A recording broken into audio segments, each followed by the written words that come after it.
Hello, hello, Jacksonites, and welcome to the finale of my movie collection series.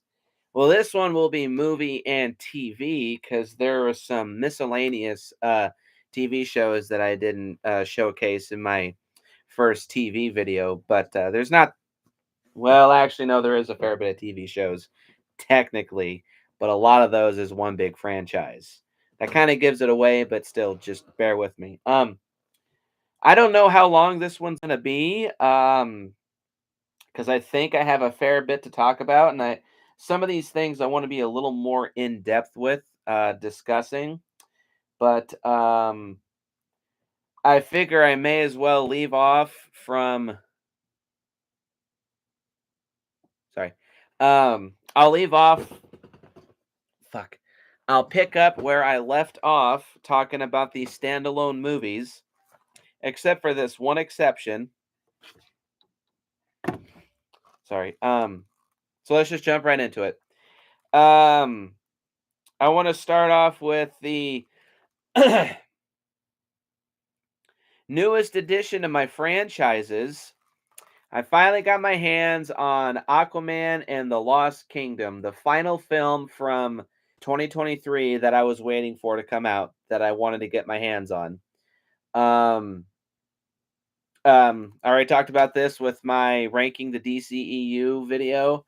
I really liked it. It's in many ways, it's just more of the same stuff that's great from the first Aquaman, just thrown into this as well. Black Manta is given a bit of an upgrade as far as his costume is concerned. Orm is really great in this. His dynamic with Aquaman is really strong. It's the heart of the movie. Action scenes are really great. It's probably as colorful as the first movie. Um, it is almost a half hour shorter than the first movie. The first one's 2 hours and 23. This one is 2 hours and 4 minutes. Okay, so almost 20 minutes short, but still, it is shorter. But it's probably as action packed. Um, and I don't think it really works as a finale to the franchise because it kind of just feels like another installment of the DC extended universe. I kind of agree with what Shawnee Boy said. I think The Flash is the most fitting finale for the franchise. But still, Aquaman and the Lost Kingdom, it was pretty entertaining. It was enjoyable. Um, Now, back to the standalone movies for the most part. This is a movie that this is from my childhood that I watched a whole bunch, but for some reason I realized, I don't own this movie as much as I love it. So I rectified that a few weeks ago. Here we have Stakeout with Richard Dreyfuss and Emilio Estevez. This is a buddy cop comedy. Richard and Emilio play two detectives who are assigned to go on a stakeout, which is when two cops watch somebody or somewhere essentially, waiting for criminals to show up so they can ambush them and arrest them. But yeah, they're assigned to stake out the ex girlfriend of an escaped fugitive, and one of the guys ends up falling for the ex girlfriend, and then when the criminal shows up, mayhem ensues. It's really funny. It's pretty action packed. It's got some good guy sex humor in it, and there's some really good jokes between Richard and Emilio. Um, if you've ever seen Big Mama's House, it's essentially that, but R rated and from the 80s. It's also it takes place in Seattle, which is close to where I live, and I think it was actually shot in Seattle, so it has a homey, comforting vibe to it, which is nice. I'd highly recommend checking this out. It's pretty funny, pretty entertaining. Alrighty. The rest of my movies I have in another one of these books because I ran out of those DVD booklets that I use for the majority of my collection, but I have one of these on hand. It's a lot skinnier than my two TV ones. So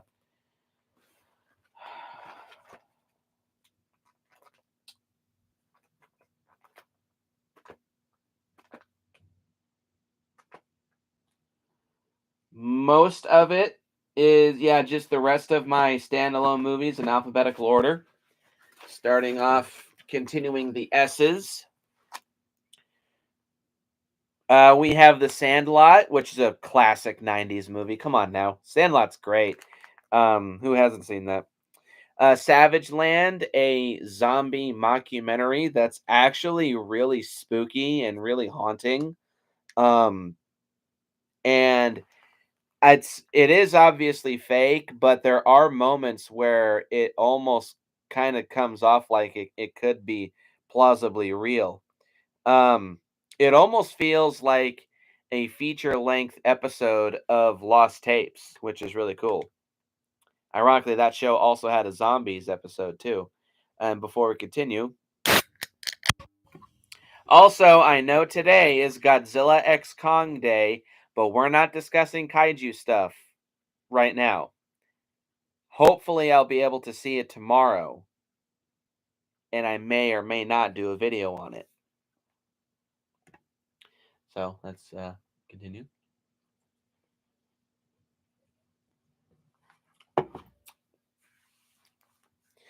Scooby Doo on Zombie Island, one of the best Scooby Doo movies ever made. Like, this movie legitimately scares me at times. The zombies in this movie are so spooky, and as a kid, gave me massive nightmares. And then we have The Scorpion King, the spinoff of the Brendan Fraser Mummy series. This is The Rock's very first movie, and I love it. It's a classic. It may be a bit dated and a bit cheesy at times, and it's insanely fast paced and short. Like, I watch this now, and it feels like a 45-minute watch, but I love The Scorpion King. It's a classic. Scout's Guide to the Zombie Apocalypse, a really funny zomcom. Secret Window, I already talked about this. Shaun of the Dead, the greatest zomcom ever made. Hands down, is one of the funniest movies I've ever seen in my life. It is one of my favorite zombie movies and movies in general of all time. Shaun of the Dead's the shit. I'd love to see a sequel. The Shallows on, is this on Blu-ray? Yes, it is on Blu-ray. A very simple movie with a very simple premise, but is actually very entertaining and engaging. Um, yeah, I really like this movie. It's pretty intense. The Shape of Water, a great movie, one of Guillermo del Toro's best films. The Shawshank Redemption, come on now, classic. Signs, reviewed this last year, still one of the spookiest movies I've ever seen. Silent Night, this is the 2012 remake of Silent Night. Remake, very loose remake of Silent Night, Deadly Night. I actually really dig this movie. This is one of my favorite Christmas movies, and probably my favorite Christmas horror movie. It's got good kills. Got a pretty engaging story. Malcolm McDowell is in it, and he's really funny. Yeah, I like Silent Night. I think it's pretty entertaining. Probably the best movie to feature a killer Santa, in my opinion. Silver Bullet. I already talked about this. This is a classic Stephen King movie, very overlooked and underappreciated. 6 Days, 7 Nights, a comedy that stars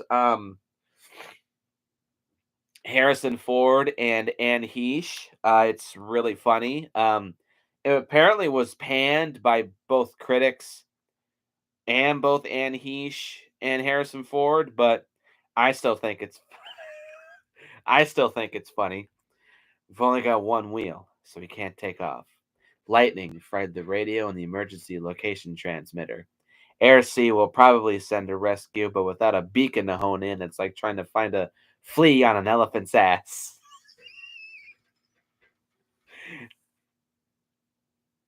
Sorry, my neighbors are making a lot of noise, but yeah, I think 6 Days, 7 Nights is really funny. It's got some good one-liners. Skyline, directed by the brothers Strauss, the same people that made Alien versus Predator Requiem, and this movie sucks. I hated this movie. It was so boring, so dull, so slow, and so bleak. I don't give a fuck what anybody says. This movie makes AVPR look like a masterpiece. Skyscraper, kind of a more generic movie amongst the Rock's filmography. It's essentially like if somebody took Die Hard and The Towering Inferno into a blender. But it was still entertaining. Entertaining enough. It's nothing fancy or special, but it gets the job done. Sleepy Hollow. I introduced this movie to Meadow a couple years ago. Actually, when she was pregnant, she'd never seen this movie. Now this is one of her favorite Tim Burton movies. One of mine too. It's a shame that Tim Burton has never done any more horror films because I think he'd be really good at it. Sleepy Hollow's a shit. And this movie's turning 25 this year. Small Soldiers, a classic from my childhood. I love this fucking movie. Great effects, great action scenes, and amazing fucking music. Jerry Goldsmith. Mwah. Smile from 2022. I can't believe this is getting a sequel. It wasn't bad though. The ending definitely is like a real eye-opening experience. Like, whoa. Probably the weirdest movie of 2022. Snatchers, an alien sex comedy from 2019. I thought it was entertaining enough. I only saw it once back in 2020, but I remember thinking it was funny. Space Amoeba, fairly generic monster movie and amongst Toho's filmography.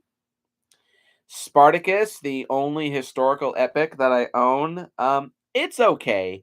Like I said in that one video that I did after Roman was born, historical epics really aren't my thing, and it's like I find them interesting to like research and talk about, but to actually watch, they're just kind of dry. No pun intended, because this movie is a very dry film. It takes place in a desert for a lot of it, but it was okay. I don't really consider it a Stanley Kubrick film as far as I'm concerned. Um, it every other decision aside from directing was Kirk Douglas's like rule with an iron fist. So to me, Spartacus is directed by Stanley Kubrick in name only. Here we have a double feature of the first two Dragonheart films. I think. Wait, no. What? It looks exactly the same. So excuse me. This is actually Spawn. With Michael J. White. Can we please get that fucking new Spawn movie out? For Christ's sake. Because this is not a good movie. Michael J. White would have been a good Spawn had the film not been PG-13. So he tries with what he's given. He certainly looks the part and he acts the part of Spawn, but the movie around him is just a bad product of the 90s.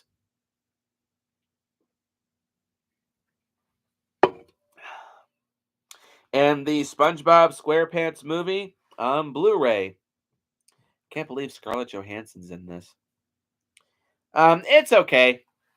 It kind of just is a culmination of the entirety of SpongeBob in just one movie at that time. But it was entertaining. I like the video game that was based on it a lot more than the movie itself. Stand By Me, another classic Stephen King movie. I just don't love it as much as everybody else, but I can see why a lot of people like it. Step Brothers, still my favorite comedy of all time. It's a hilarious fucking movie. Stung, a direct-to-video giant killer bee monster movie with some really good special effects and a Lance Henriksen cameo that's pretty entertaining. Super Inframan, a Hong Kong martial arts tokusatsu style film that totally rips off Kamen Rider, but is entertaining as all living fuck.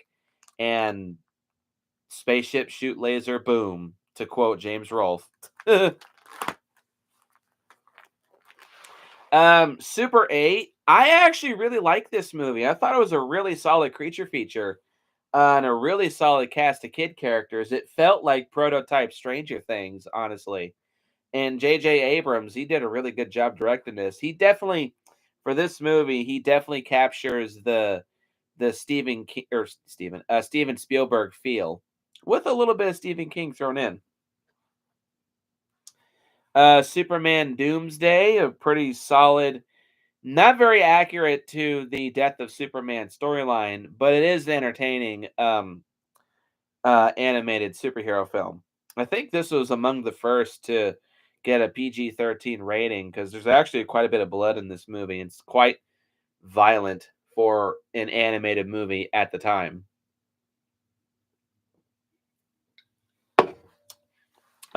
Seven, classic serial killer movie. Great, great film. Sisu, one of the first movies that I.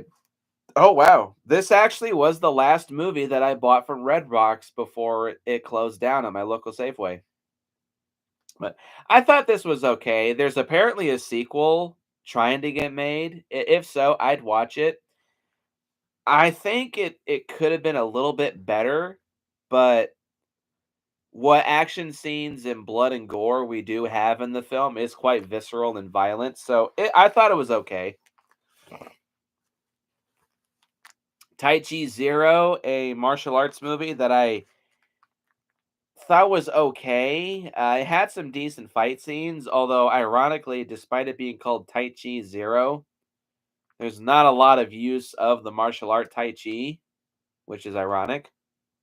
But I thought it was okay. What is this? Oh, Tango and Cash. Surprisingly good. Stallone and Kurt Russell make a pretty good duo. I think it kind of falls apart in the end, but the premise is really solid, and the first two acts are pretty solid. But I wouldn't say it's one of Stallone's best movies. Neither is a Kurt Russell one of Kurt Russell's. Tarantula, extremely dry 50s monster movie. Like it's almost choking how dry it is. Ted, classic comedy from the early 20 teens, a hilarious movie. Peter Griffin voicing a sex obsessed teddy bear. What could go wrong? Nothing, because it's really funny. I never saw Ted 2, although I heard it's not even close to being as good as the first movie. Also, excuse my nose. I actually did catch a cold, and I'm still trying to get over it.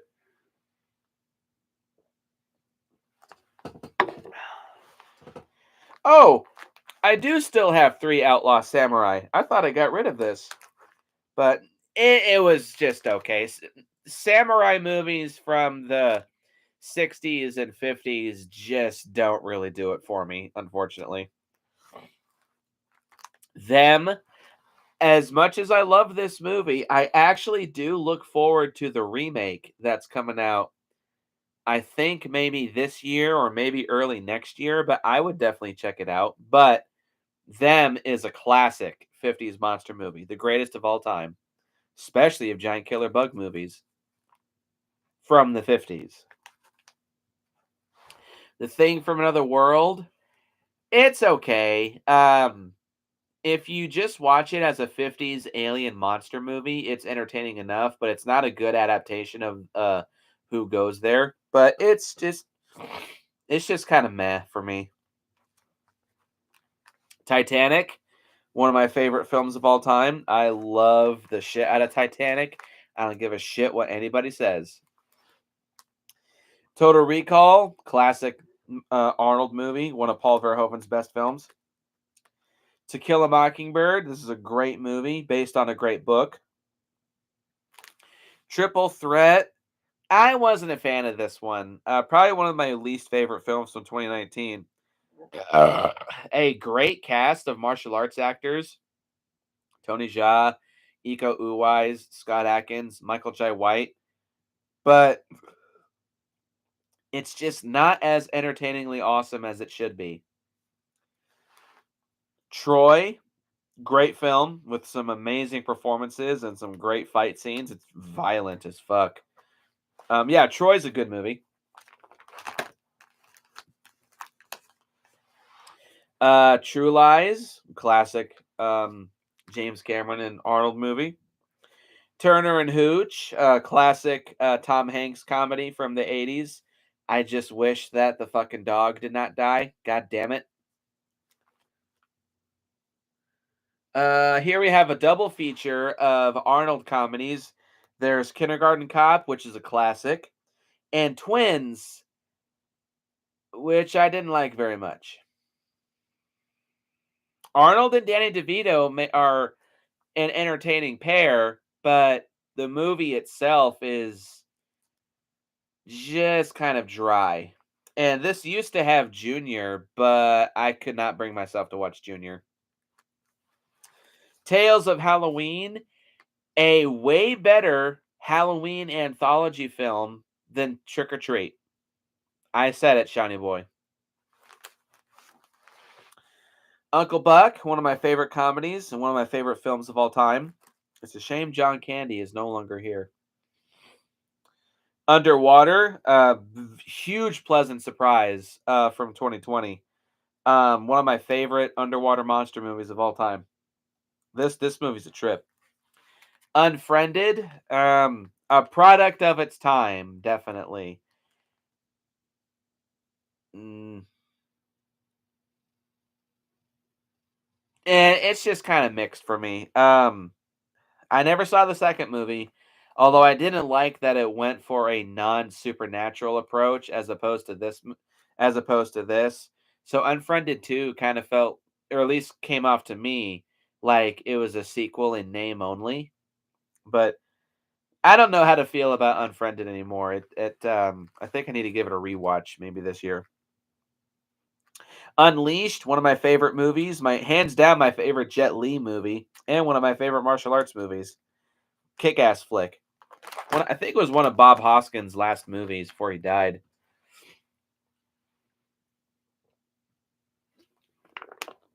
Pardon my allergies. This thing is very dusty.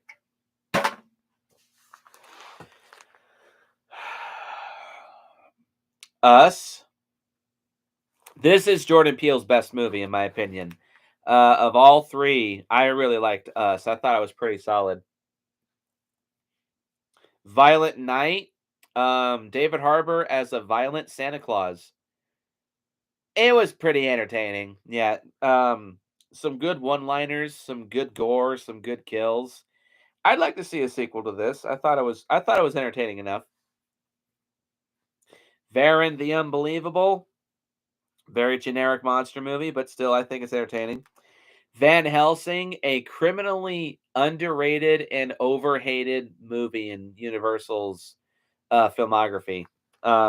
It's essentially if Stephen Sommers wanted to remake House of Frankenstein in the style of the Avengers. Yeah, I love it. Hugh Jackman's awesome as Van Helsing.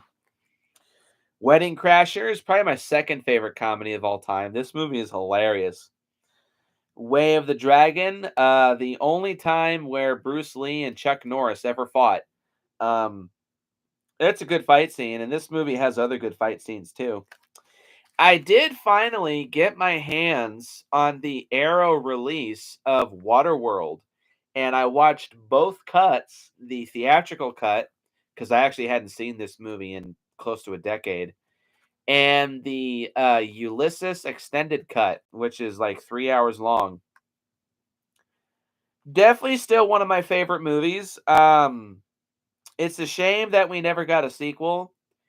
And apparently there's a TV series based on Waterworld that's trying to get made by Dan Trachtenberg, but I think he's kind of been dragging his feet to get that made, but I'd like to see it. But Waterworld's a great movie, very underrated. The Waterboy, my It's either my favorite or my second favorite Adam Sandler movie. This movie is hysterical. Um, the Criterion DVD of the original War of the Worlds, definitely one of the biggest examples of like classic 50s science fiction alien invasion movies. But it's kind of dry at the same time too, especially in terms of the human characters. But the effects and the color and spectacle are jaw-dropping, especially for the time. War, Jason Statham and Jet Li action movie. I thought it was entertaining. It's got good fight scenes. Although the end twist I really did not much care for. War of the Gargantuas, one of the most overrated monster movies of all time. The Woman King, I thought this was okay. It definitely does come off like it's trying to be a big female empowerment badass chick movie, but there's some solid performances and some surprisingly violent moments. Um, I thought it was okay. Wolves, a direct-to-video werewolf movie with Jason Momoa as a bad guy for once. It was okay. It's got some decent gore. Kind of feels like a unofficial pilot remake to the 1990s werewolf show. It was okay. The 2010 Wolfman, love this movie. One of my favorite remakes and one of my favorite werewolf movies. Willy's Wonderland, the best Five Nights at Freddy's movie ever made. Now that I've actually seen the Five Nights at Freddy's movie, I was not impressed. This movie's where it's at.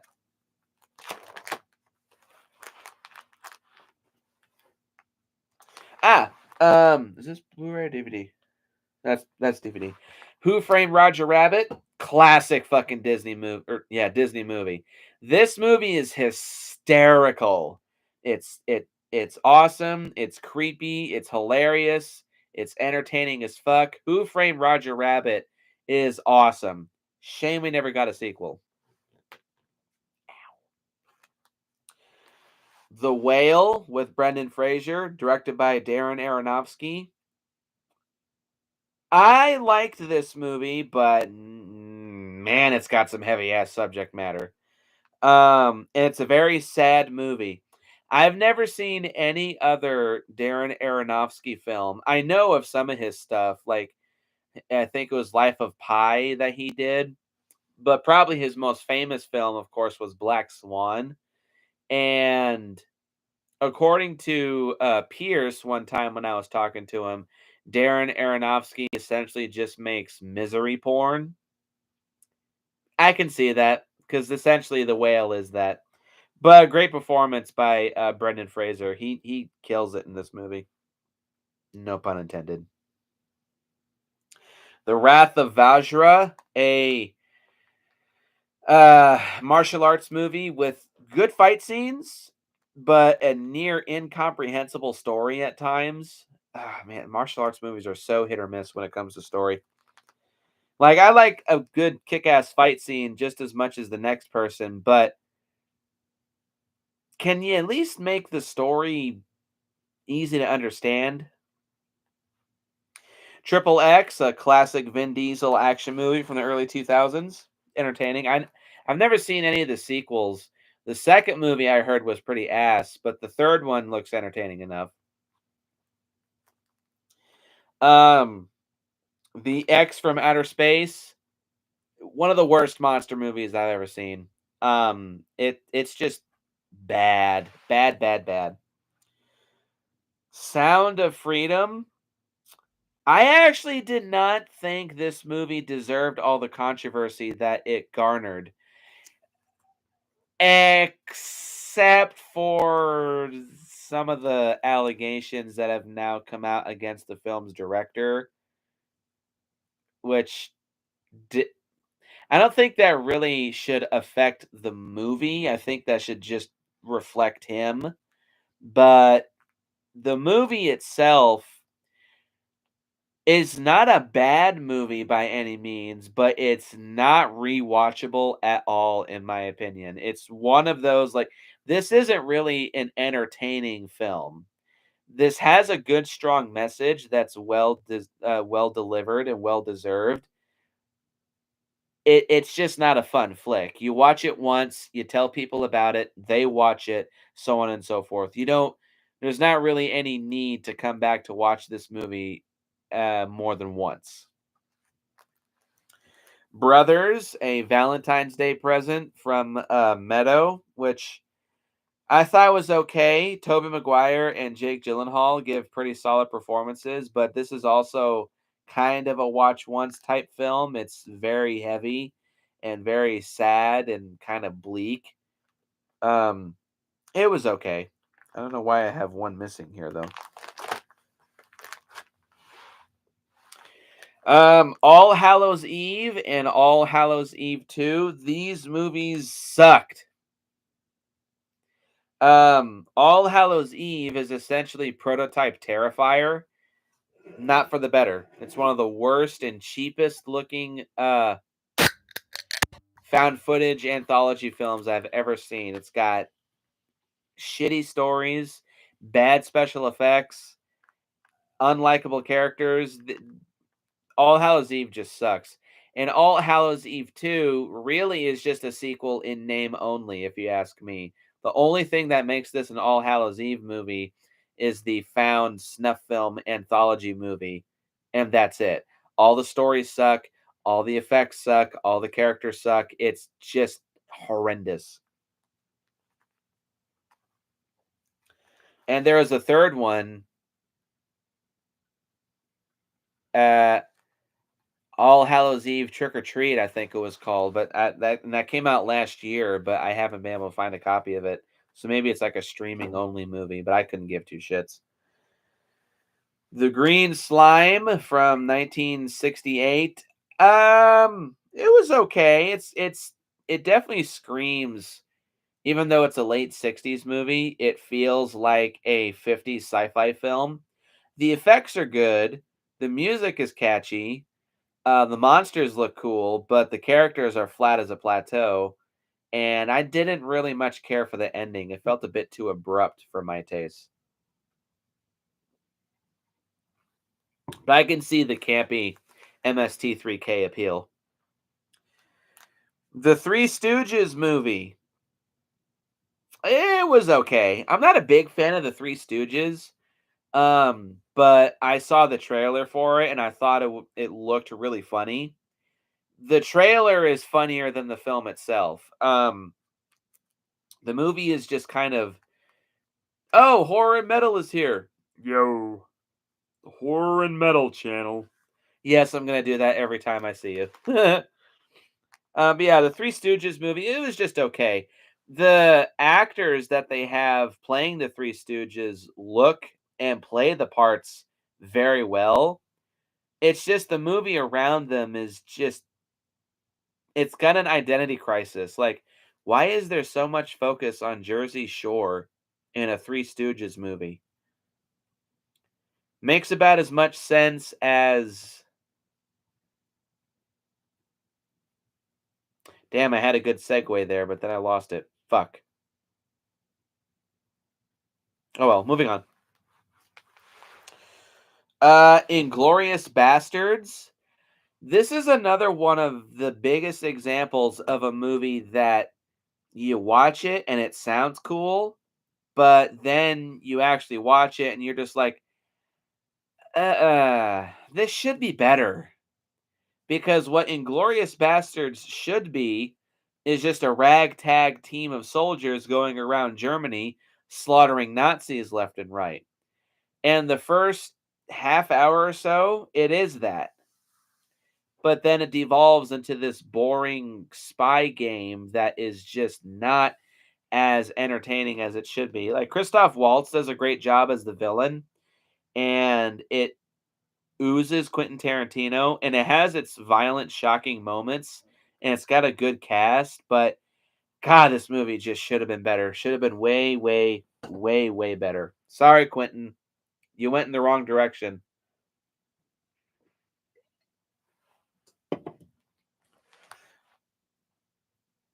Um, Saw 10. I really like Saw 10. I thought that it was pretty solid. One of my favorite Saw films now.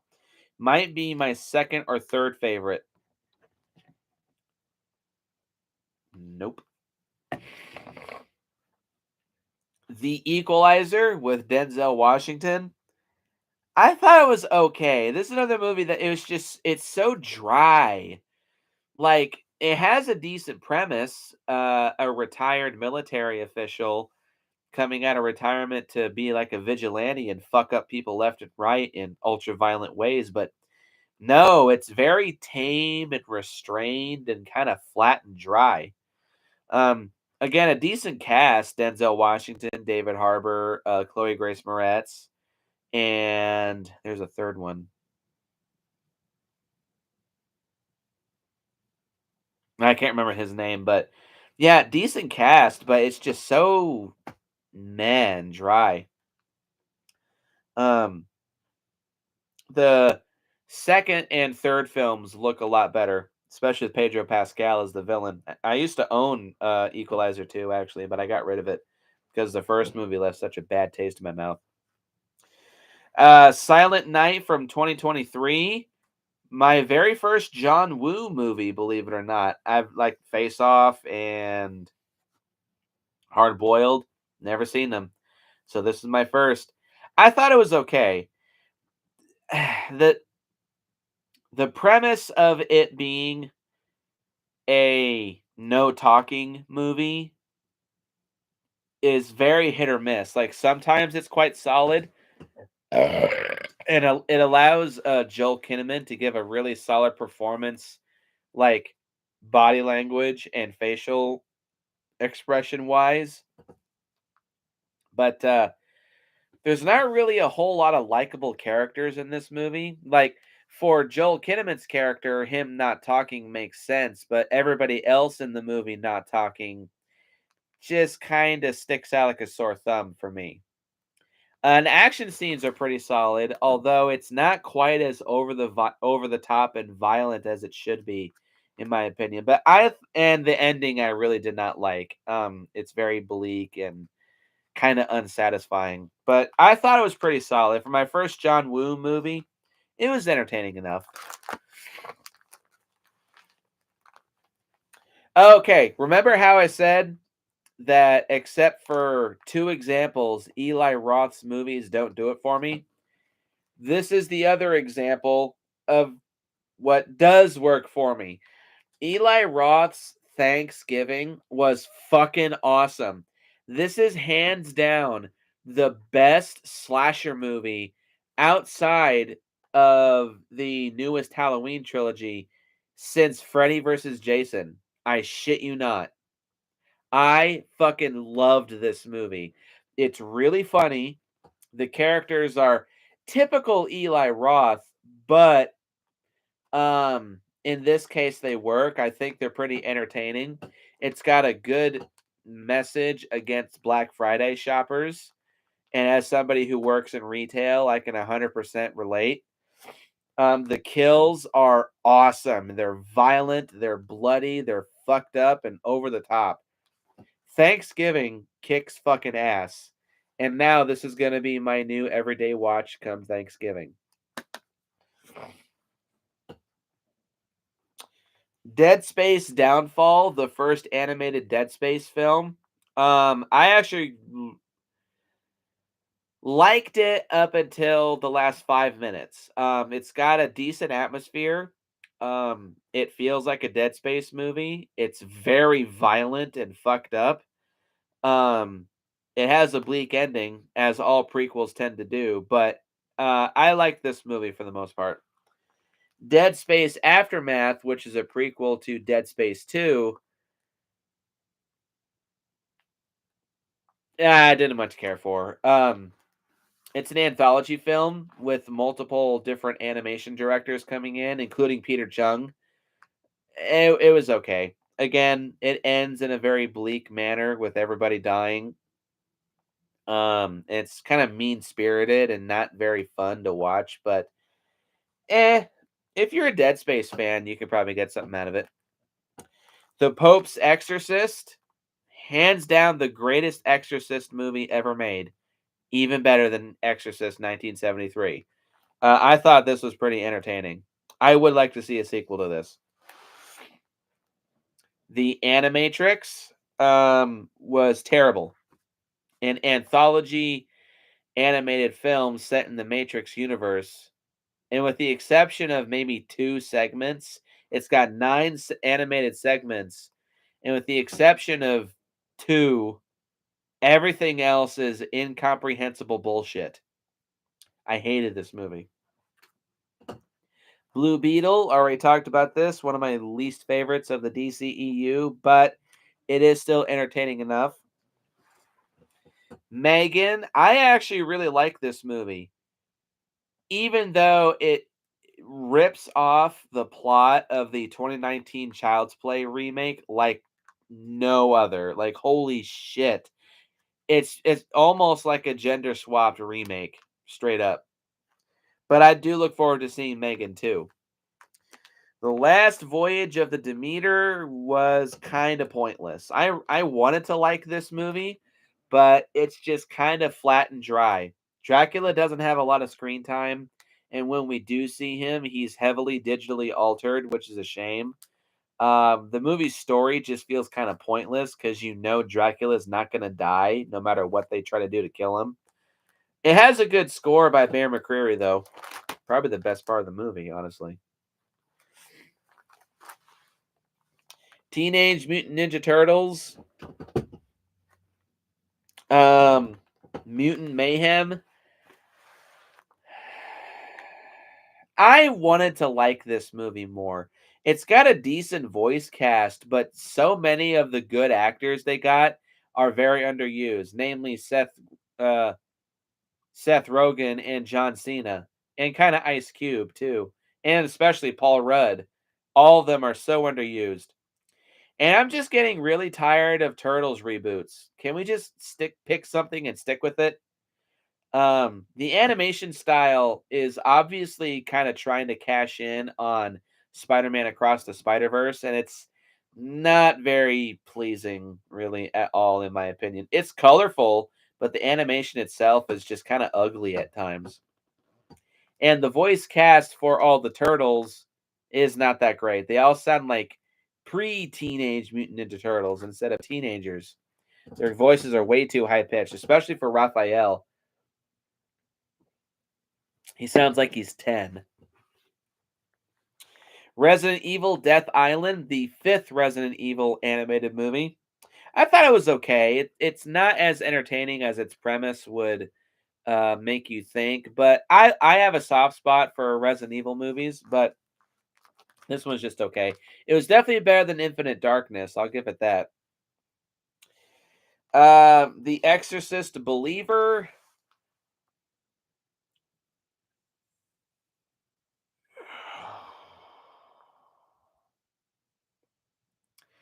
Not the legacy sequel to The Exorcist that I would have asked for, definitely. Let's just leave it at that. And finally, Brick Mansions, an action movie with Paul Walker that I haven't seen. This is actually the only, well, no, one of two or three movies that I still own that I have not seen yet. Meadow got me this for Valentine's Day. I'm just waiting until I have a good chunk of movies to watch before I start watching them all. The trailer for Brick Mansions makes it look pretty entertaining, though. And that's it. That's it for most of my movies.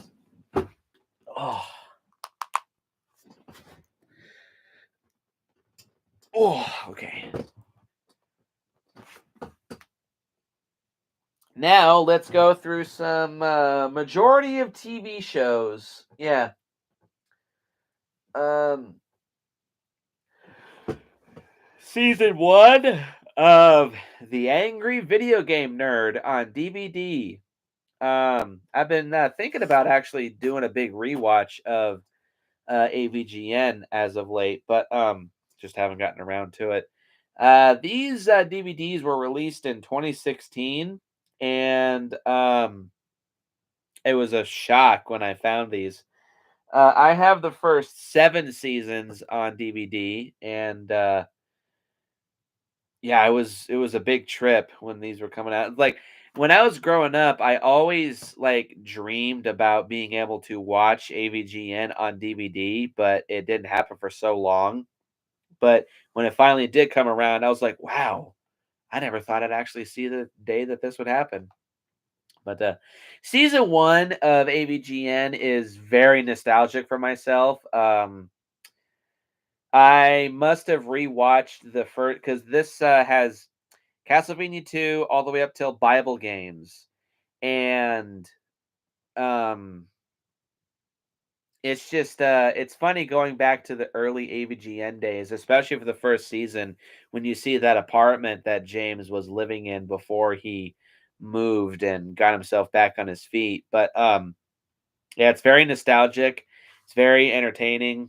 And for myself, it holds a lot of special memories, a lot of fun summers. But yeah, great first season. Season 2, which was definitely a big upgrade as far as the show is concerned. There's a lot of, again, a lot more classic episodes. Um, and horror metals down here. Last I checked, these are pretty inexpensive. They're like 15 bucks a piece. Um, and there's a ton of bonus features on each one, and it's all contained on just one disc. But yeah, there's some good ones in here. Real quick, probably my favorite episode of season 1 is probably either the Friday the 13th, which was my very first AVGN episode that I ever watched, and a Nightmare on Elm Street duo, or Bible Games, which was the season 1 finale. Those are probably my favorite episodes of the first season. Favorite episodes of season 2 is probably the Ghostbusters trilogy or the Texas Chainsaw Massacre and Halloween double feature. But yeah, season 2 is really good too. Season 3 was when the show really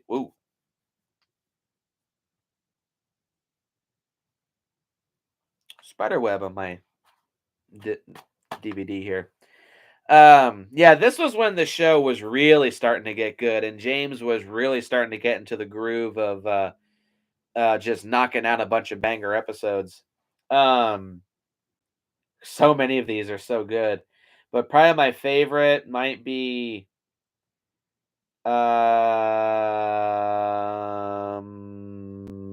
either the CDI trilogy, Bible Games 2, or the NES accessories episode. Yeah, this is a really solid season.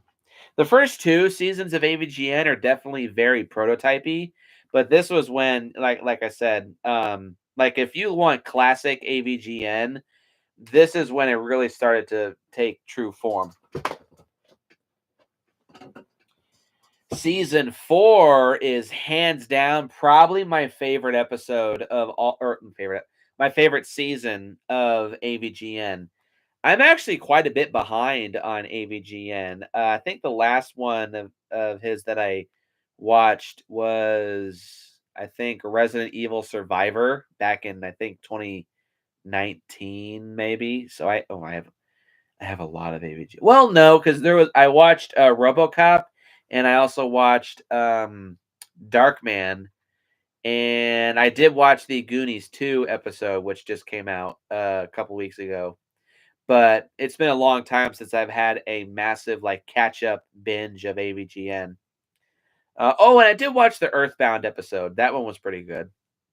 But of all seasons, like of chunks of AVGN, this is hands down my favorite. Season 4, Michael Jackson's Moonwalker, Mylon Secret Castle, Atari Jaguar, The Odyssey, X Men, The Terminator, Terminator 2, Plumbers Don't Wear Ties. Ooh, man, that's a trip.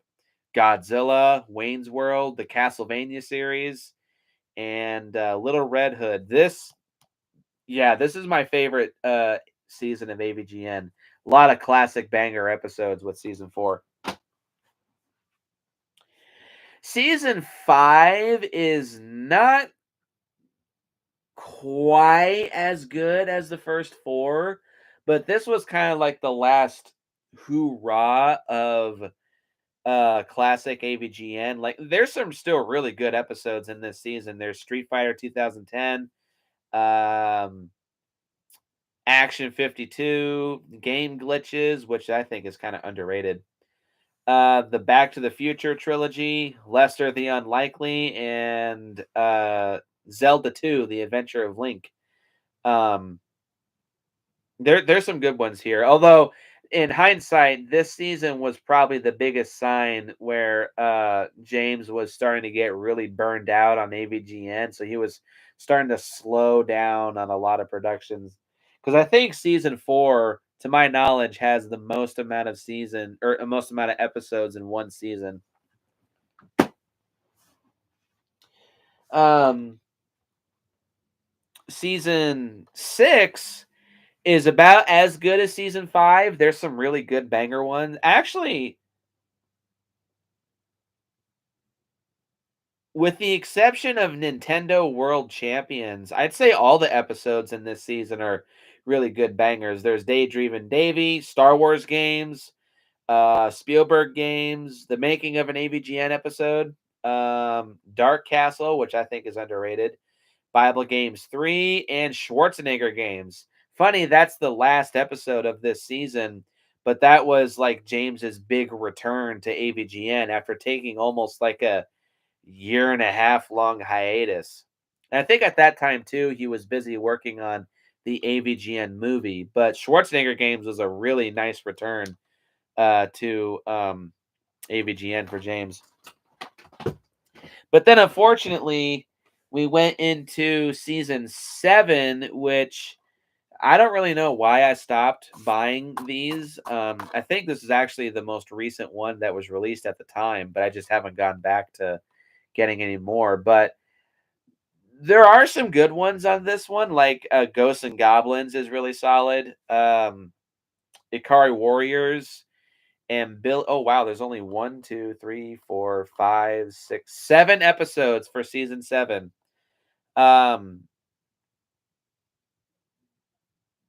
but it's he was busy with a lot of other stuff at the time. It's pretty obvious, but it's good AVGN. Probably my favorite is Bill and Ted's Excellent Adventure. I've actually never seen the movie, but the game looks terrible.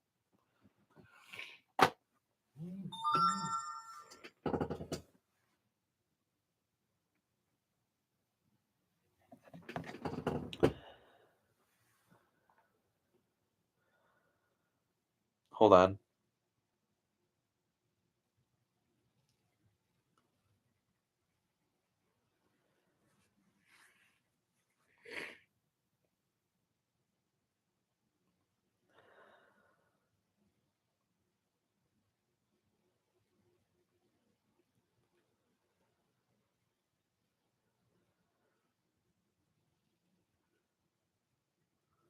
Okay, sorry.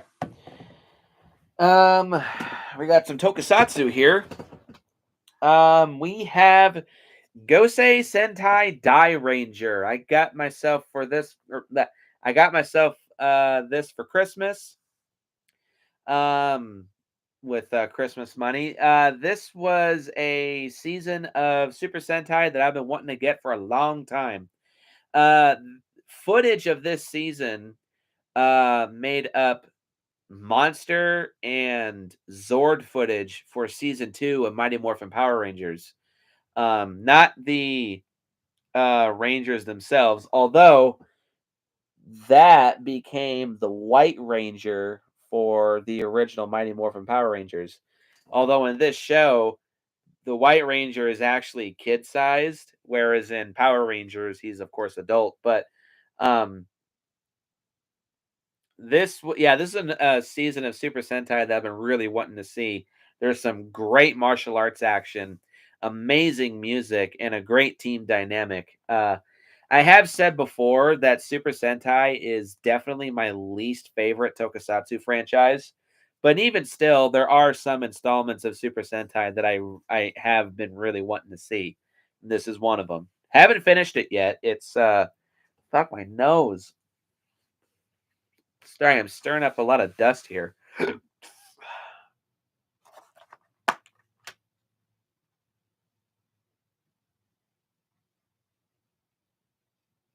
Oh, it doesn't. Oh, hang on.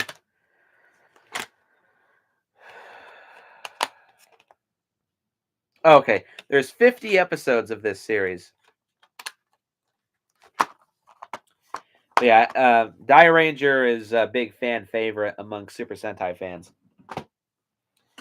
Then next, we have another one that I've also been really wanting to see, and I've waited for this for fucking 3 years because this was the newest, or not newest, but so starting in 2016, I think, or maybe 2015, Shout Factory started releasing a bunch of seasons of Super Sentai, starting with Kyoryu Sentai Ranger, which was the first season of Mighty Morphin Power Rangers.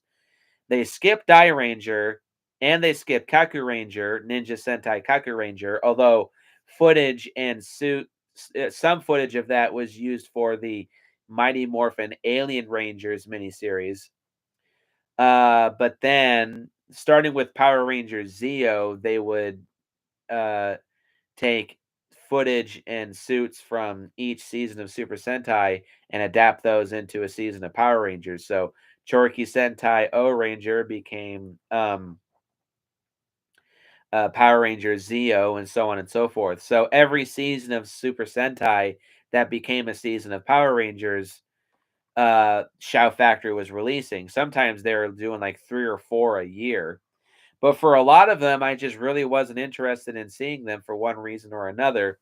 So there's very few seasons of Super Sentai that I actually want to see. I think pre-Jew Ranger, especially, there's only one series. Uh, Choju Sentai Live Man. I think that was the 16th show, or no, the 13th show, maybe. I can't quite remember. Super Sentai is such a huge franchise; it's really hard to nail down which individual season is which because they all look so similar. But anyway, then when Hasbro bought Power Rangers, they kind of put a stop to Shout Factory releasing seasons of Super Sentai. I don't know why. Maybe just because they were like renegotiating a bunch of deals and trying to figure out what they wanted to do with Power Rangers. But yeah, Shout Factory stopped releasing seasons of Super Sentai for a long time. But then they finally started back up with Bakuryu Sentai Aba Ranger, which became Power Rangers Dino Thunder back in late 2022, I think. For like 3 years almost, Shout Factory was paused on releasing Super Sentai. But then they finally got around to releasing one of maybe 3 or 4 other Super Sentai shows that I've been wanting to see. And that is Tokuso Sentai Deca Ranger. I got this for Christmas last year, and it was probably the biggest one that I was looking forward to. So I'm very grateful to have this. This series went on to become Power Rangers SBD, which both Power Rangers and Super Sentai, these shows are big fan favorites. I've seen a lot of top 10 favorite lists of both Power Rangers and Super Sentai, and for both cases, each show is on a lot of people's top 10 lists. Um, like Ranger, I've only gotten a few episodes into this, but this is a very entertaining series. It's very action packed, it's very colorful, very fun and enjoyable. It's got a great team dynamic. Again, great music, great fight scenes. Um, I like to describe this as essentially Power Rangers meets cops meets Men in Black, and it's awesome. After that, there's probably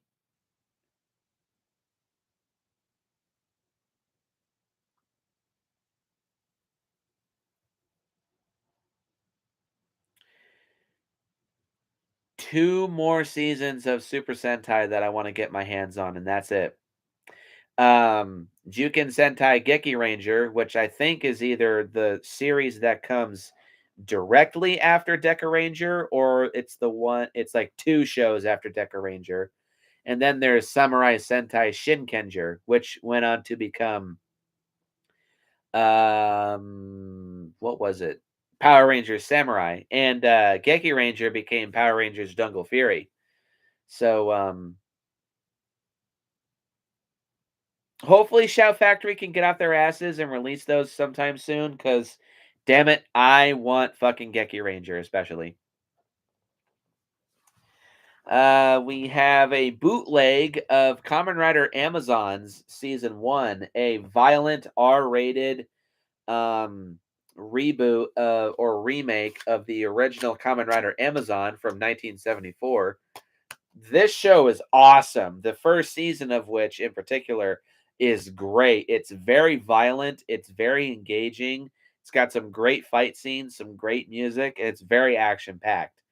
Season 1 of Kamen Rider Amazons is some of the best Kamen Rider of the entire franchise, especially at the time. Um, and the franchise really has been in the toilet for over a decade. So this is a weird outlier. I did get my hands on another bootleg. This is a bootleg of season 2 of Kamen Rider Amazons. Not even half as good as the first season. It is a bit more violent, which is shocking considering the first season is quite violent. It's got some entertaining action, but the story slows down for a lot of this season, and it has kind of a bleak, unsatisfying ending. There was a movie that wrapped up the storyline of Kamen Rider Amazon's Last Judgment. I know of the story and I know how it ends, and I've seen a few fight scenes from it, but it looks like it's kind of more akin to season 1, but I just haven't gotten around to seeing it. Kamen Rider now is very hit or miss for me. Is like my interest in it fades very quickly. Kind of like Power Rangers, ironically. Although I think at this point I might like Power Rangers a little more than Kamen Rider. And finally, we have Kamen Rider V3. This fucking series cost me $150. I am not ashamed to admit that. Uh, when Roman was, or not when he was born, but not long after he was born, I finally watched the whole series. And while I definitely would say that V3 is still, I don't know if it's my favorite of the Showa series anymore now. But I still would say it's one of my favorite shows of all time, and definitely one of my favorite Toku shows. The ending of the series is very iffy for me. I mean, I get that it's a typical tokusatsu ending, and especially for Kamen Rider, which especially for the Showa series, it's one continuous story. It's kind of a typical ending, but for the sequel series to Kamen Rider, you'd think the ending would be a bit more big and bombastic, but it's not. It's kind of underwhelming. But aside from the ending, Kamen Rider V3 is awesome. If you love peak 70s tokusatsu, especially peak 70s Kamen Rider, V3 is awesome.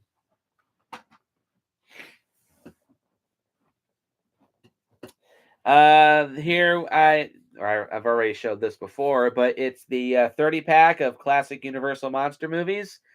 This is one of my most prized possessions, and I'm very thankful that I have this.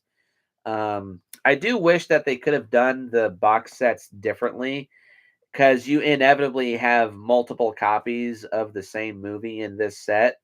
Instead of taking a big DVD case like the ones I have for like Lucifer or Tales from the Crypt, it's just the single releases or like the single franchises just all collected in one big set. So I think with this like one you have 3 copies of, hold on.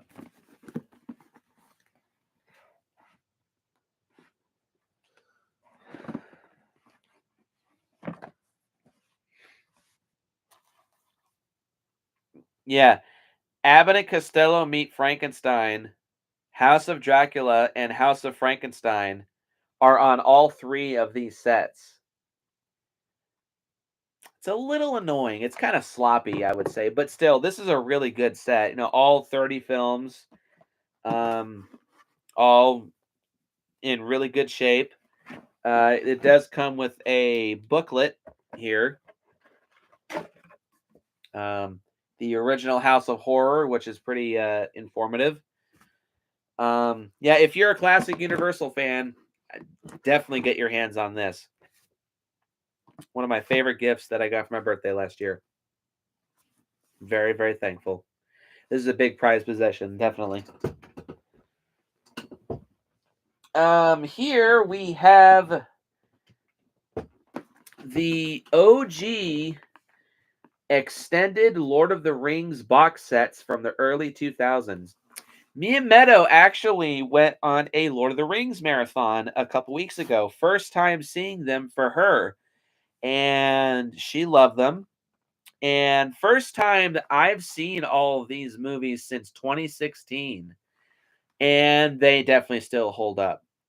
Um, my favorite is definitely Return of the King. It's the biggest and most bombastic and most epic. The Two Towers is great. It's got really great moments, but it definitely does suffer from middle chapter syndrome. A minor case with this, because Two Towers is still a great movie.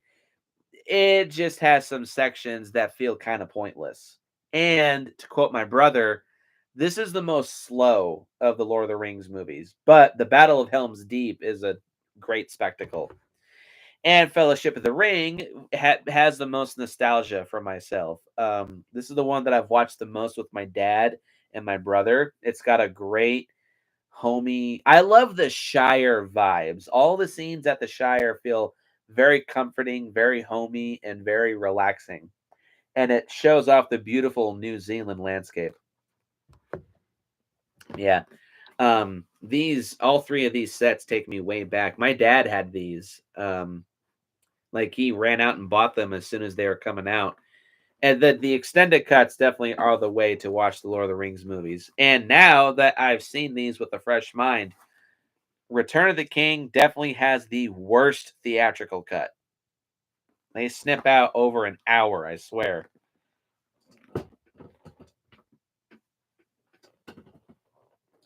I have the first two Hobbit films. Me and Meadow rewatch watch for the first time in her case, but it also been a long time since I rewatched An Unexpected Journey. This is the extended cut, of course, for both cases. We have not rewatched Desolation of Smog. Although I'm going to tell you right now, this is my least favorite of all the Hobbit and Lord of the Rings movies combined. Um, this is a bad case of middle chapter syndrome. And An Unexpected Journey is my favorite of the whole franchise, unabashedly. Although Return of the King is still very close. But I actually really like the first Hobbit movie.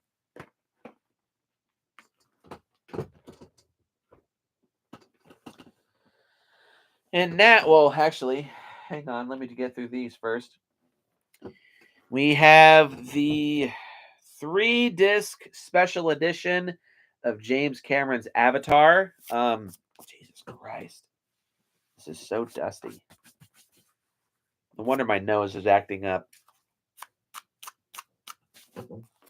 Um, this has all three cuts of Avatar. There's the theatrical cut, there's the director's cut, and then there's the special extended cut.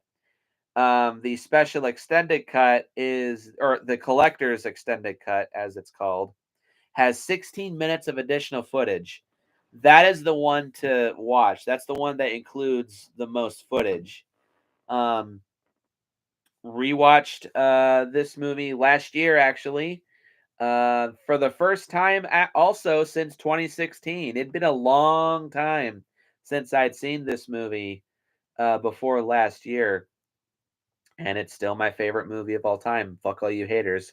This is a really good set to have. Yeah, it includes all 3 cuts, but it also includes over 45 minutes of never before seen deleted scenes, which I've watched every single one. I watched the in-depth documentary about the making of the movie, which I watched all of. I was fucking obsessed with this movie. So I literally just ate, breathed, and slept Avatar. And this collector's edition is like, if you're a big fan of Avatar, this is the thing to get. Um, yeah, this is awesome, and it's beautiful too. It's very pretty and holographic. It is a bit beat up, unfortunately, but still,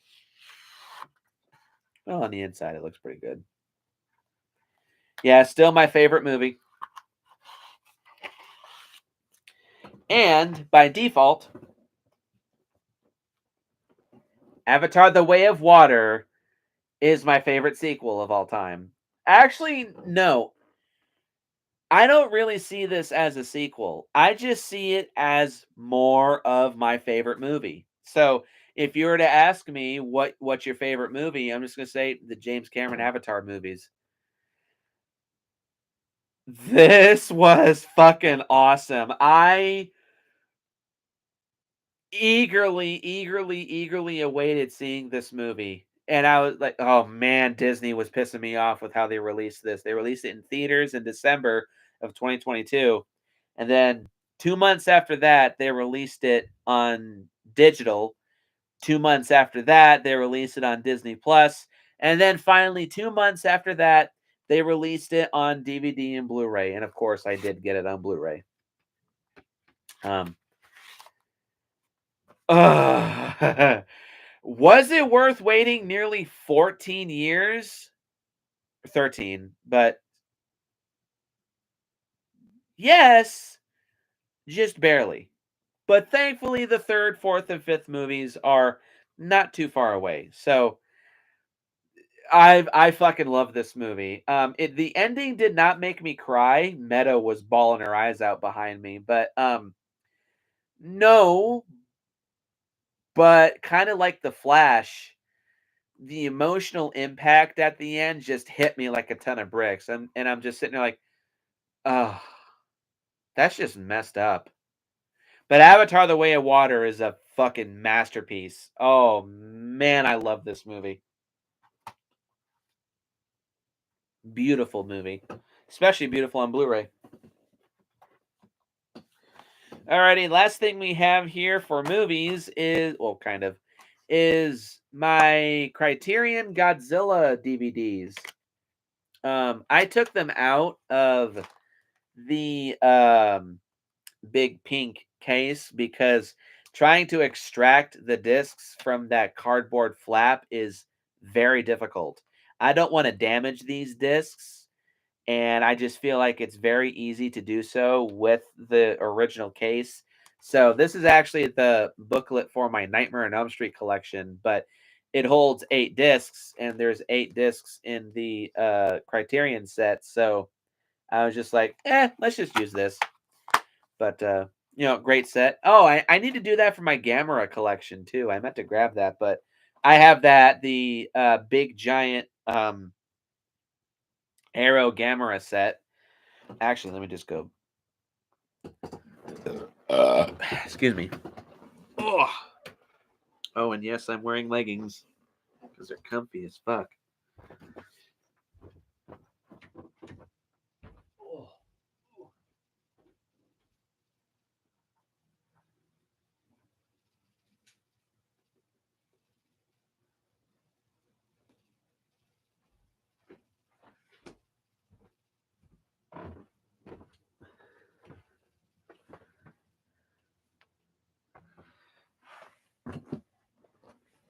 Ugh. Okay.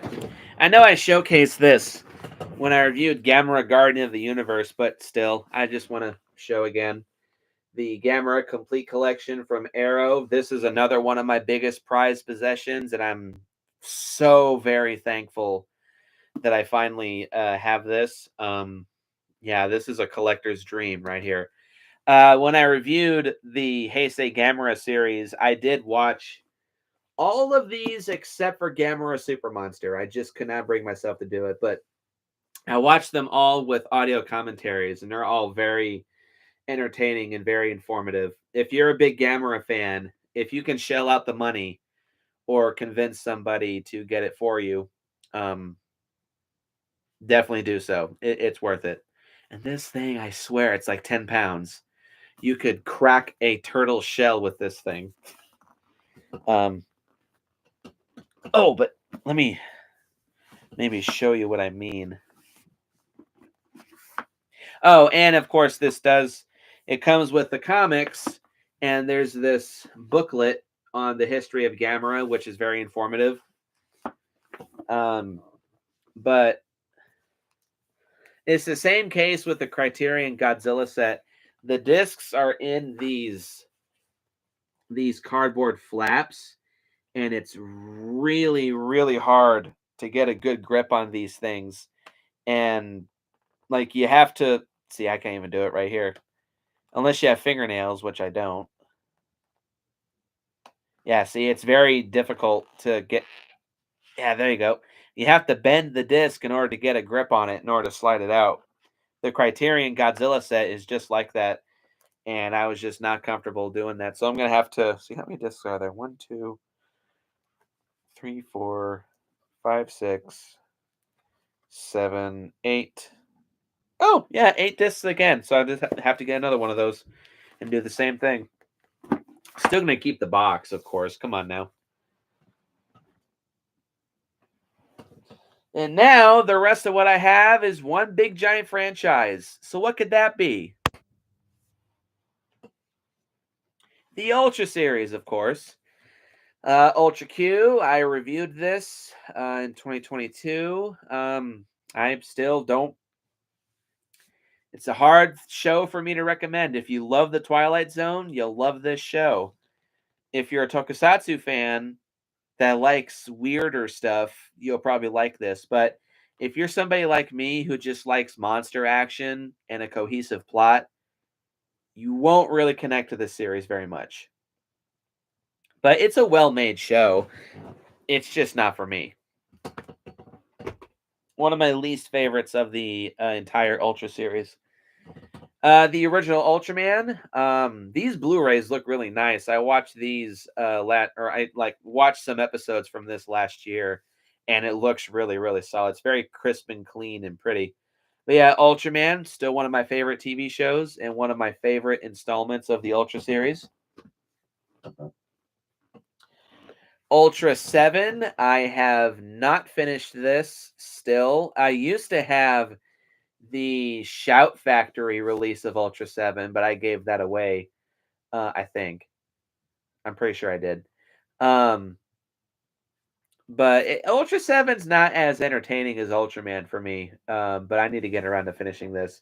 I like Ultra 7 himself a lot more than Ultraman, but the show of Ultraman I like way more than Ultra 7. The Return of Ultraman. I have not seen a majority of the Showa Ultraman series in full. I've seen a lot of fight scenes from The Return of Ultraman, but I've never seen the whole show itself. And I'm very happy to have the entire Ultraman franchise, but there's certain installments that I'm just not that interested in seeing. And this is probably the least of which. I'm just not a big fan of Ultraman Jack. But still, certainly there will be moments of this show where I'm just like, wow, that's good. That's like peak Ultraman. Ultraman Ace, which I'll probably connect to a lot more than other Showa Ultraman shows. Ace is one of my favorite Ultramen. There's lots of monster gore in this series. This is definitely, of the Showa series, the most violent. Ace likes to dismember his foes with various beams and slash attacks, so that those are entertaining. There's a monster that gets its lower jaw ripped off, and it's very fucking visceral.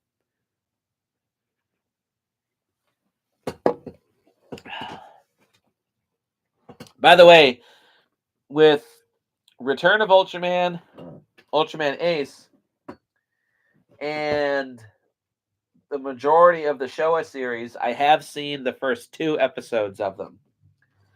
Same for Ultraman Taro, which is another series that I'm pretty excited to looking forward. Ace, Taro, and the next one is like a trilogy of Ultra continuity that's like very tight and crisp. And like each show kind of feels like it goes into each other as they go on. But Taro is another one of my favorite Ultras. This definitely looks like the goofiest of the entire franchise, but there is some pretty decent action that I've seen. This is the longest Ultraman show, I believe, with 53 episodes. Let's see.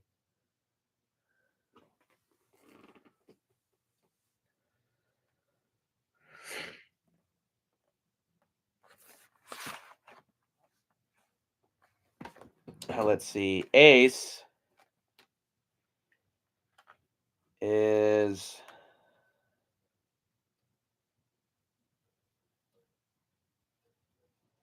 oh, here we go. Ace is 52 episodes.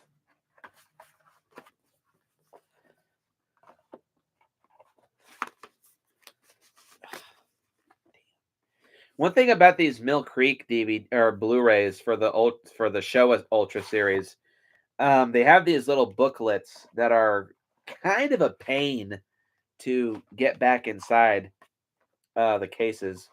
You have to be very careful with how you get those back in. And Ultraman, the Return of Ultraman's 51 episodes. So yeah, I'm pretty sure that Taro is the longest of the whole franchise. Or no, of the Showa Ultraman franchise, that is. There's one other that's longer.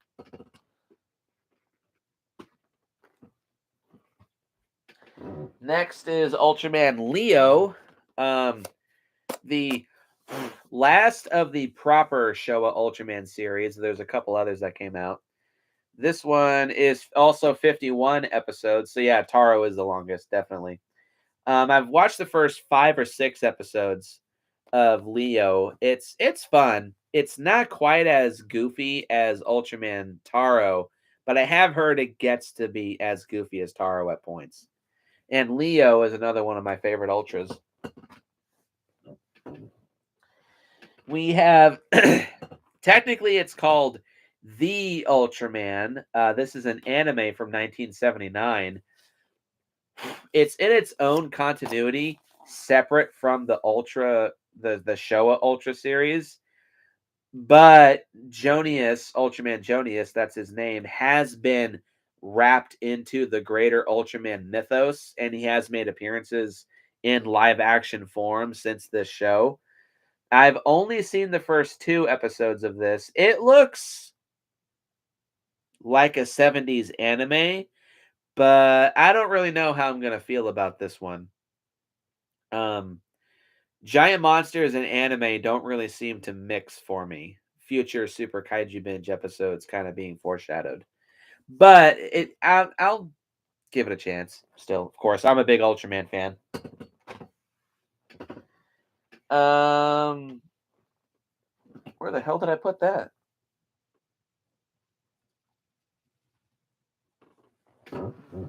What the hell? Oh, here they are. Okay, never mind. Here is the proper final installment of the. God, my nose. Sorry, there's so much dust that I'm kicking up over here. The proper final installment of the Showa Ultraman series, Ultraman 80, which was released in 1980 to 1981. I've seen the first 5 episodes of this one too. This is straight up like it has the vibe of the 70s Godzilla movies, and I love it. They even reused Gigan's roar for one of the robotic monsters for this show. 80 is not a big fan favorite amongst Ultra fans, but I get the feeling I'm going to be a big defender of this series.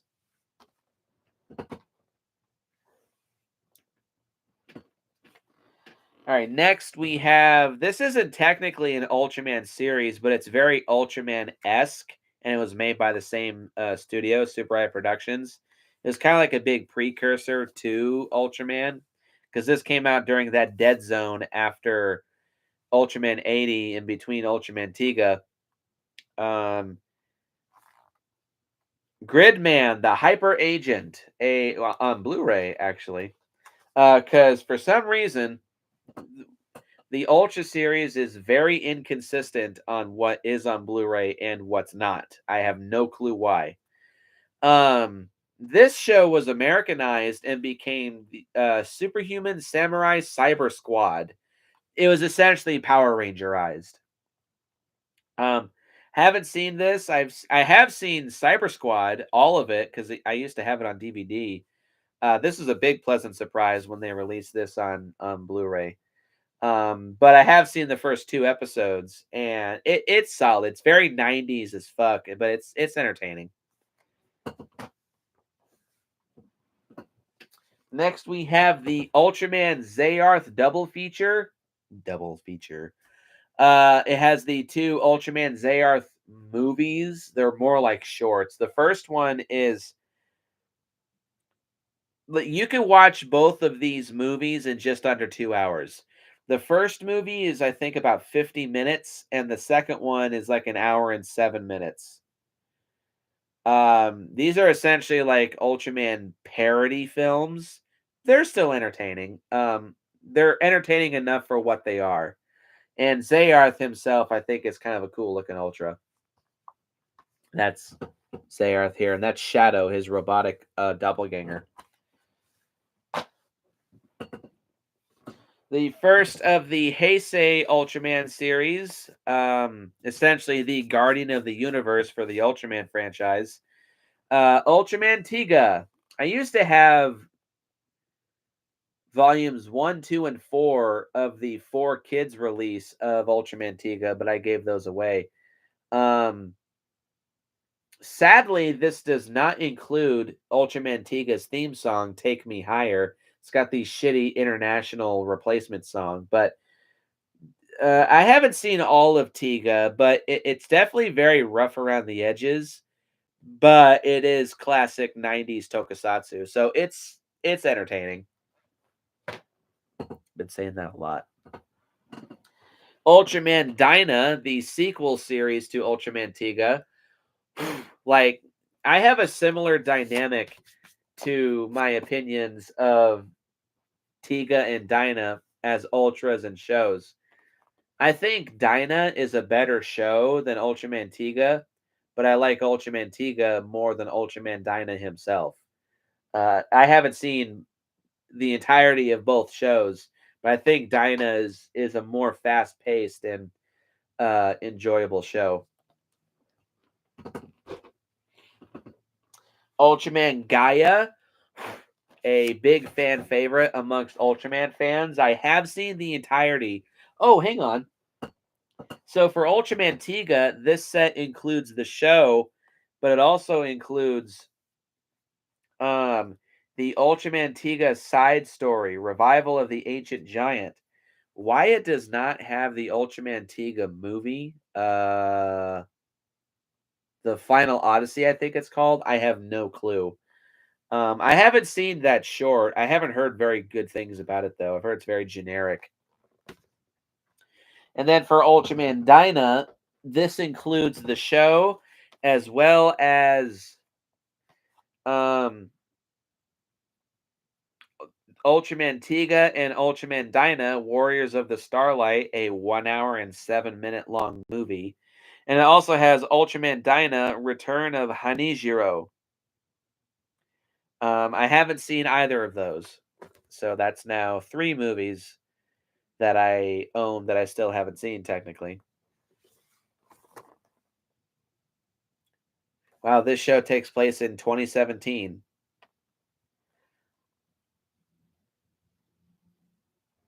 Humanity is facing new challenges and dangers as they have built settlements throughout the solar system in their conquest of unknown lands during the age of Neo Frontier era. We're falling quite behind. Very, very behind. Yeah, Ultraman Gaia is a big fan favorite amongst Ultraman fans. This has Gaia the show, as well as Tiga, Ultraman Dyna, and Ultraman Gaia, the battle in hyperspace. GMK much? Which I have seen, and it sucks. It's one of my least favorite Ultraman movies of the whole franchise. It's got an entertaining final fight, but Tiga, Dyna, and Gaia do not fight together until the last 10 minutes of an hour and 17-minute long movie. Lame. It also has the special short Ultraman Gaia, Gaia Once Again. That just should have been the Gaia movie. It's a big, like, reunion taking place after the show. Everybody comes back together and fights back against one last big baddie. That should have been the movie. That was entertaining. Its big problem, though, is that's only a 48-minute short. Lame. But I have seen the entirety of Ultraman Gaia. One of the best in terms of action and music. Here we have a 12 episode Ultra miniseries, Ultraman Neos. One of my favorites. It's a great mix of Ultraman, or like Showa Ultraman style action. As you can see, Ultraman Neos himself here looks a lot like the original Ultraman, and Ultra 721 right here looks a lot like the original Ultra 7. These two look really good together. Here's another one on the back. Yeah, this is a 12 episode miniseries. It's really good. It's got a great team dynamic, like for the human monster attack team. Uh, it's got a great pair of Ultramen. It's got amazing fight scenes and really good special effects. I saw a comment once describe it as the best hybrid of Showa style storylines and Heisei effects. Definitely. Here we have the Ultraman Cosmos box set. This includes Cosmos the Show, which is the longest installment of the entire franchise, a whopping 65 episodes. Ooh, that's actually going to be a problem that I have with this show. And it also includes all three Ultraman Cosmos movies. Ultraman Cosmos, The First Contact, which I have not seen, but it's a prequel to the show. Ultraman Cosmos 2, The Blue Planet, which I've seen. No, I haven't really seen it. Which I've heard is okay. And then there was Ultraman Cosmos versus Ultraman Justice, The Final Battle, which I've seen bits and pieces of. Um, yeah, Cosmos is going to be um, quite the journey when I get into it. Next is Ultraman Nexus, which includes Ultraman Nexus, the show, as well as Ultraman the Next, the movie, which is a prequel to Ultraman Nexus. I've seen both. Nexus, the show, is really good. Although, unfortunately, Nexus is the only show of the entire Ultraman franchise that ever got canceled. So, and if I ever finally get around to reviewing Ultraman shows, um, that'll be a major discussion point. And Ultraman the Next is kind of a basic standard Ultraman movie, but it kind of does some things that later on in the franchise they would do more of. Kind of. Yeah, the next was just okay.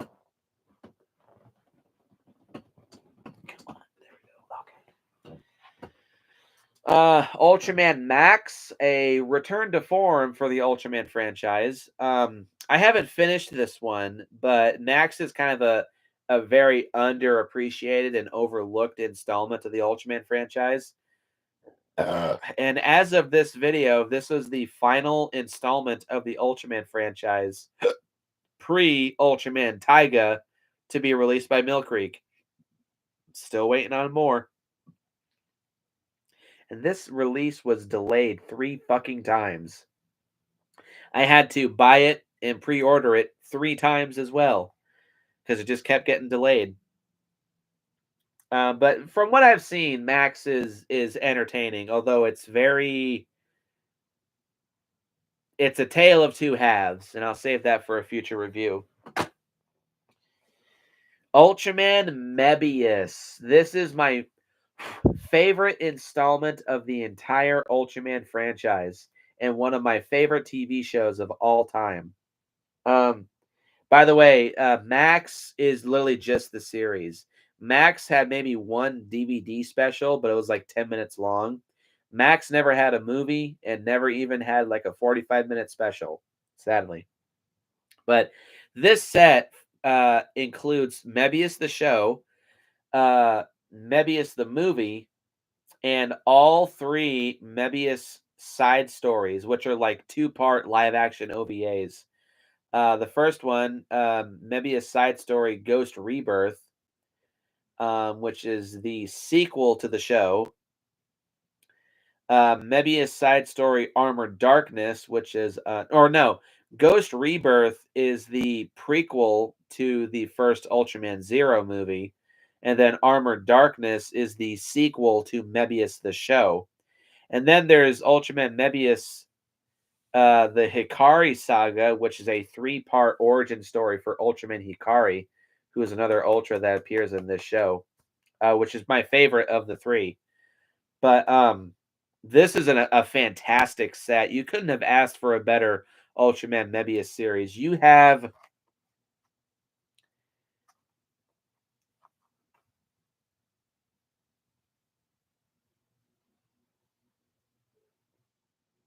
let me do some math here real quick.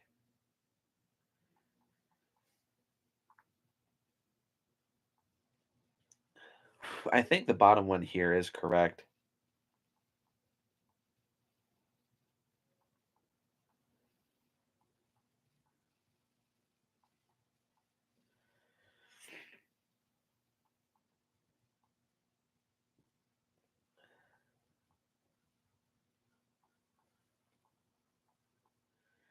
Yeah, just over 24 hours worth of some of the best Ultraman content of the entire franchise in this one set right here.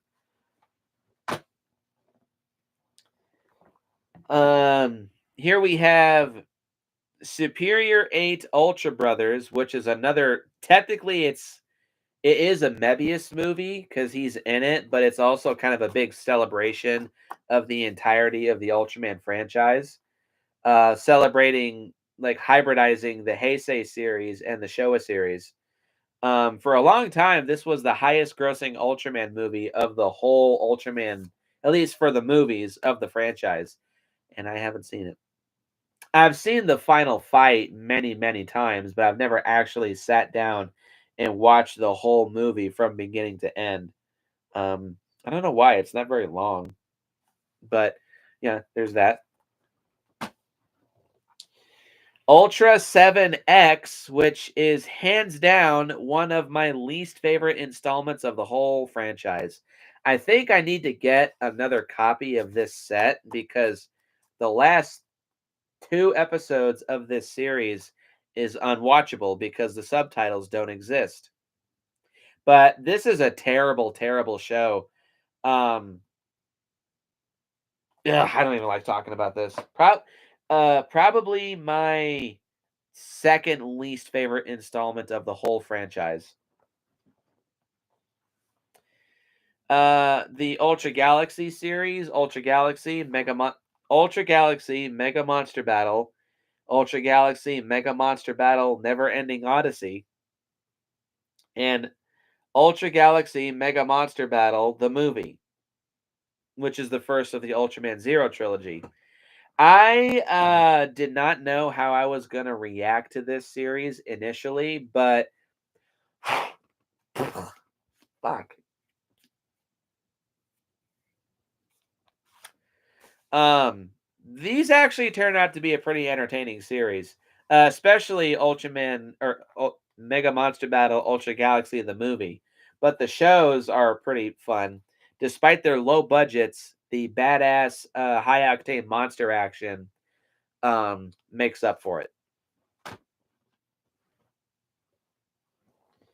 Then we have the Ultraman Zero set, which has the second and third Ultraman Zero movies, as well as the two Ultraman Zero side stories. Ultraman Zero versus Darklops Zero, Ultraman Zero: The Revenge of Belial, which is probably my favorite Ultraman movie of the whole franchise. These are all on Blu-ray, of course. The rest of the Ultraman franchise that I have is on Blu-ray. Yeah, starting with the Superior 8 Ultra Brothers movie. It's all on Blu-ray. This also has Ultraman Zero, Killer the Beat Star, and Ultraman Saga, the final Ultraman Zero movie. All this is like peak Ultraman for me. Zero himself is my favorite Ultraman. Um, yeah, love it. Lots of memories with this one.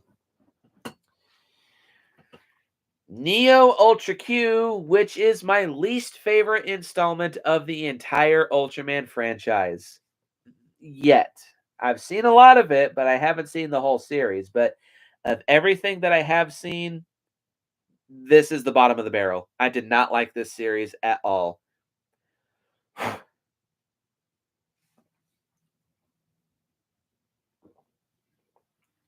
Yeah, I did not like this at all. Damn near incomprehensible. And now we've gotten into the new generation era of Ultraman. The Ultraman Ginga set, which has Ultraman Ginga and Ultraman Ginga S, as well as Ultraman Ginga S the movie and the Ultra Fight Victory special. Ginga the show is another one of my least favorite installments. It's so fucking cheap. Ginga S is an improvement, but it does show a lot of problems that the rest of the Ultraman franchise will have in spades. Ginga S the movie is a big celebration of the entirety of the Heisei Ultraman series. Has some pretty good Ultraman Zero action and a great final battle. And Ultra Fight Victory is near nonstop action for 48 minutes, and I love it.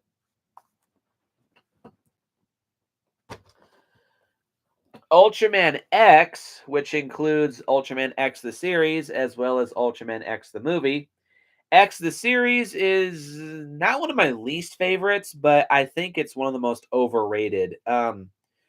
This one was just kind of meh for me. It's not a bad show, but it's not as like the following their big financial debacle and recovery following Ultraman Ginga, they're definitely were really trying to find their new footing in the new landscape that Ultraman found itself in.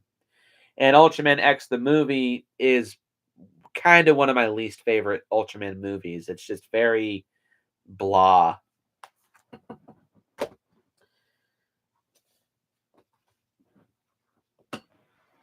Ultraman Orb, the Origin Saga, which is a prequel to Ultraman Orb. This is another show that's kind of a tale of two halves. The first half is really solid.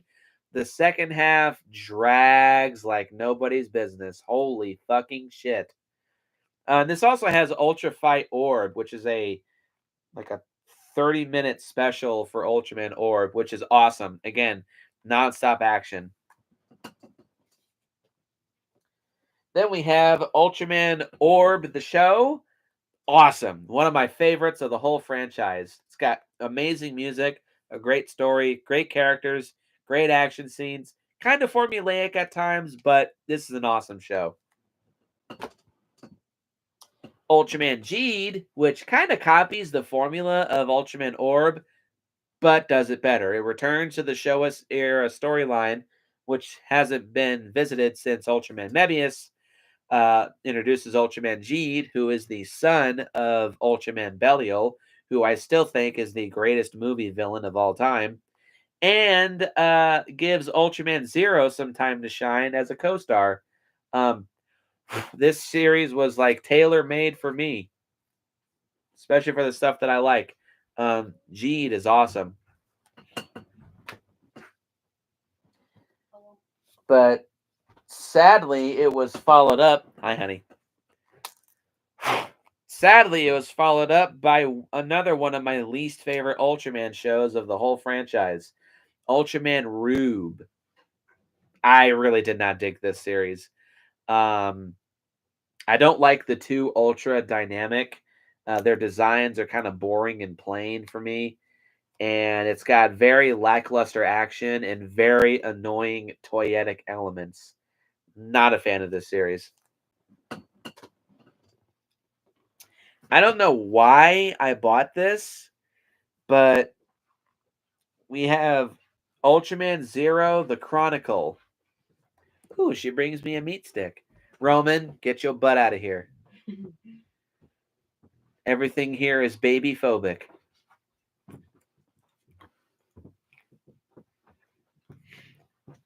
Thank you, because I'm actually getting hungry. Yeah. Oh, I didn't take the meat out. Sorry. We're having cat food for dinner. Cool, I'm cooking. I'm almost done. Okay. Yeah, I don't know why I bought this. I think it's just more obligation because I'm so grateful that we now have more Ultraman than ever. But this is Ultraman Zero, the Chronicle. Essentially, this series was all three Ultraman Zero movies, as well as all of the Ultraman Zero side stories, plus Ultra Zero Fight. All that was put together and edited into a new generation style series for Ultraman Zero. This does include, like I said, the Ultra Zero Fight series, and it also includes the director's cut of Ultraman Saga. But I've never touched this since I bought it. Why was this released? Whatever.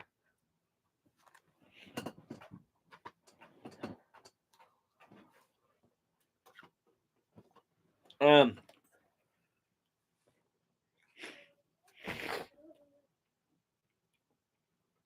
we excuse me. Get your butt out of here. Here we have Ultraman Battle Kaiju Volume 1. This is a compilation of all 16 episodes that the monster Red King appeared in, ranging from the original Ultraman all the way up until Ultraman Rube. And yeah, every episode that he appeared in, all 16 episodes, kind of just as a clip show style series. But I mean, if you're a fan of the monster Red King, you just want to watch all of his episodes, you can certainly do that. Um, and this was very inexpensive. This is like 10, $12. And finally, I managed to get my hands on Shin Ultraman. And it was awesome. One of my favorite Ultraman movies of the whole franchise. This is leaps and bounds better than Shin Godzilla. Not very hard to do, but this was an awesome flick. One of the best movies of the entire Ultraman franchise. One of the best tokusatsu films of all time. And I did get the proper release from Cleopatra with good subtitles. So, one of the best movies of 2022. Holy shit, I did not mean for this one to be so long.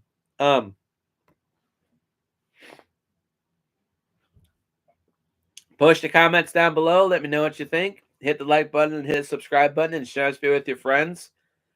I'm pretty sure I won't be doing yet another redo of this type of video, but from here on out, I'll try to do like big collection updates, but don't expect more than maybe 2 or 3 a year from here on out. But I'll try to keep track of all the new things I get, and I'll showcase them when I get enough. But yeah, Go out, watch some of your favorite movies and shows, and I will see you guys in the next video.